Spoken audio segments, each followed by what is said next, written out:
Bonsoir à tous, chers amis qui aimez les plantes, le jardin, la botanique, le jardinage. Vous êtes au bon endroit puisque vous êtes sur News Jardin TV pour un nouveau numéro de notre petite émission journalière, Le Quotidien du Jardin.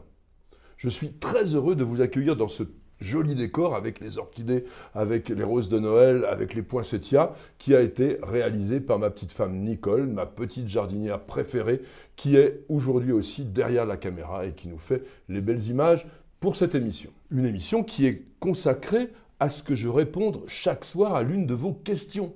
Elles sont extrêmement nombreuses et vous les posez absolument comme vous le souhaitez. Vous avez la possibilité d'aller sur notre site www.newsjardintv.com où il y a toutes nos vidéos ainsi que de nombreux articles. Vous avez aussi l'opportunité de mettre tous les commentaires que vous souhaitez sur les quelques 1200 vidéos qui sont à votre disposition actuellement. Et là, sur le site, vous écrivez votre commentaire et votre question.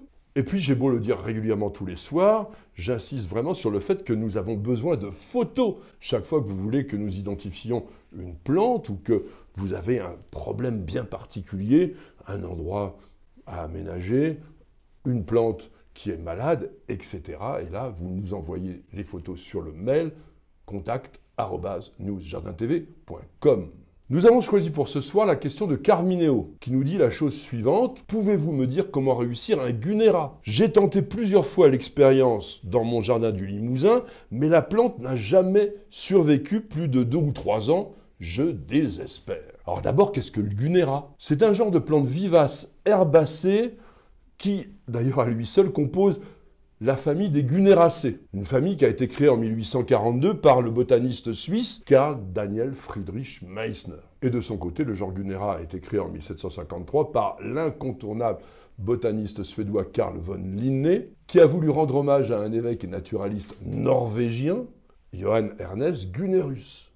Il a été le premier à étudier scientifiquement la flore de la Laponie, et il a publié d'ailleurs Flora Norvegica en 1766, et curieusement, il a été aussi le premier à décrire un animal extraordinaire qui s'appelle le requin pèlerin, immense, mais sans danger. Aujourd'hui, la nomenclature botanique internationale reconnaît 69 espèces de Gunnera, qui sont toutes des plantes originaires de l'hémisphère sud. On en trouve en Afrique du Sud, en Amérique du Sud, en Nouvelle-Zélande, mais en France, on ne cultive guère que Gunnera manicata, qu'on appelle parfois la rhubarbe géante du Brésil, parce que oui, elle pousse naturellement dans des marécages, en montagne, dans les zones d'altitude au Brésil et en Colombie. Pourquoi la rhubarbe géante? Eh bien, tout simplement à cause de la forme des feuilles. Mais en aucun cas, c'est une plante comestible et vous allez voir pourquoi. Gunnera manicata a été nommé en 1867 par un botaniste luxembourgeois qui s'appelait Jean-Jules Linden. Très important au niveau de la flore tropicale, il a fait un boulot énorme et notamment sur les orchidées. Le nom d'espèce manicata fait allusion à la manica, qui est une longue manche de tunique. Et il y a effectivement autour de la base des pétioles une sorte de tunique. Bon, fallait être botaniste pour trouver cela. Gunnera manicata, lui, c'est une plante géante, extrêmement spectaculaire, une touffe qui, lorsqu'elle est jeune, mesure environ 1 mètre, mais peut dépasser les 3 mètres de hauteur. Et en largeur, on atteint les 4 mètres. Et curieusement, cette plante immense, elle se renouvelle chaque année parce que le feuillage est caduc. Dès que la température atteint 0 degré, eh bien, il s'abîme complètement. Alors vous comprenez bien qu'il va falloir un sol extrêmement riche, fertile, pour pouvoir assurer le développement d'une plante aussi volumineuse. Cette plante très majestueuse nous vient directement de la préhistoire et on le sait parce que des feuilles de cette taille-là, on n'en trouve plus sur des plantes plus récentes, et aussi le fait qu'elle soit entièrement épineuse et que les pétioles eux-mêmes soient recouverts d'épines. Vous comprenez donc pourquoi on ne peut pas vraiment l'associer à la rhubarbe. En revanche, la plante assure vraiment un effet spectaculaire et exotique dans un jardin. Le Gunera va stocker toute son énergie dans ses rhizomes, qui sont des sortes de grosses protubérances d'où sortent les feuilles des inflorescences au printemps. Ces rhizomes grossissent et s'allongent au fil des années, un petit peu comme le font les iris. Et il va falloir compter une dizaine d'années environ pour que l'on obtienne un pied de Gunera de taille à peu près adulte. Comme je vous le disais, la plante forme une touffe érigée, étalée, extrêmement spectaculaire, luxuriante je dirais, avec des feuilles qui sont arrondies, légèrement dentelées, et qui vont dépasser pour certaines 1 mètre de diamètre. À partir du mois de mai, on va voir apparaître sur le rhizome un épi vertical, dressé, qui peut mesurer jusqu'à 1 mètre de haut, et qui est complètement recouvert de petites fleurs vertes, qui vont devenir marron au fil de la saison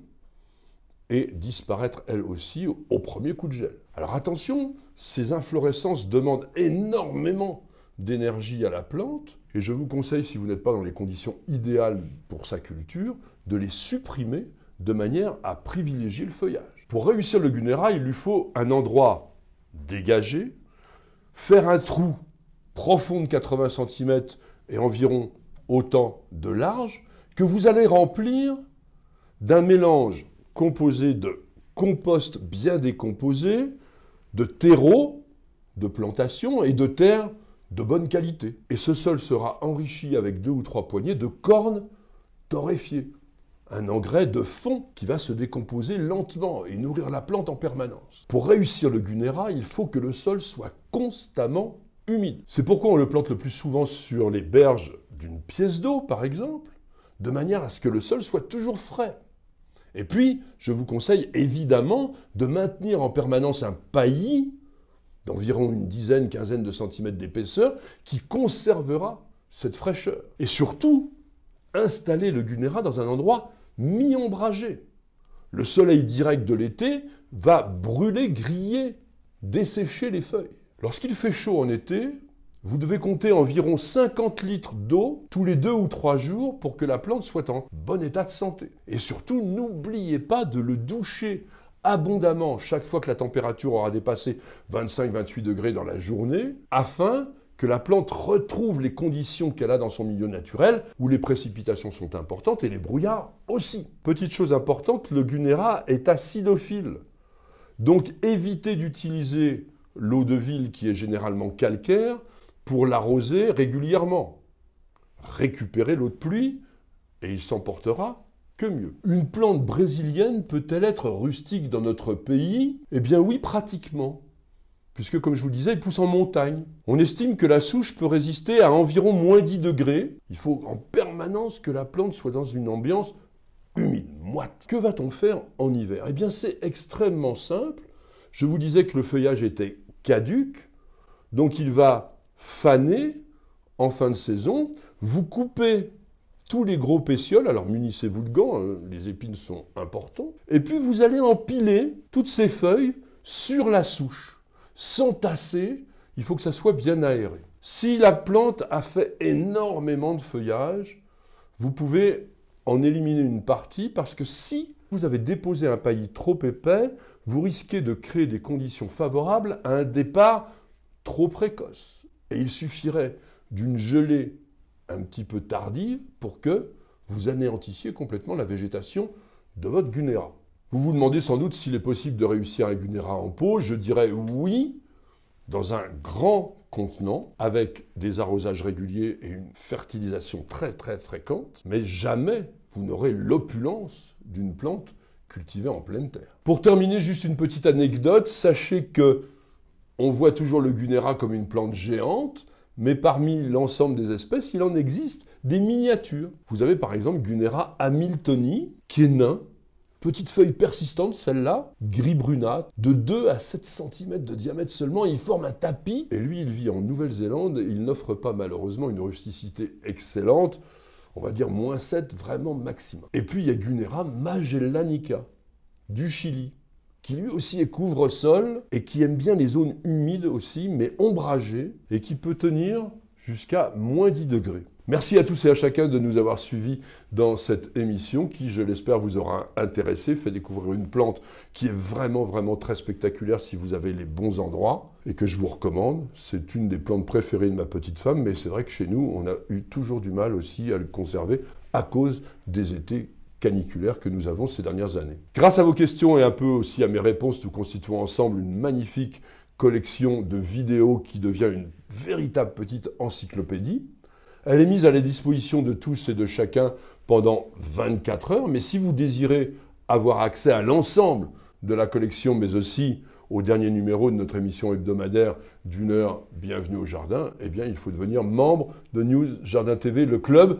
N'hésitez pas, c'est extrêmement facile. Il y a une petite fenêtre rejoindre qui se trouve en haut à droite de la page d'accueil de notre chaîne YouTube. Vous cliquez là-dessus et ensuite vous êtes guidé pour toutes les modalités. Madame, monsieur, chers amis jardiniers, je vous souhaite une excellente soirée et je vous donne rendez-vous bien entendu dès demain à partir de 19 h pour un nouveau numéro de notre petite émission journalière Le Quotidien du Jardin. C'est sur News Jardin TV et nulle part ailleurs.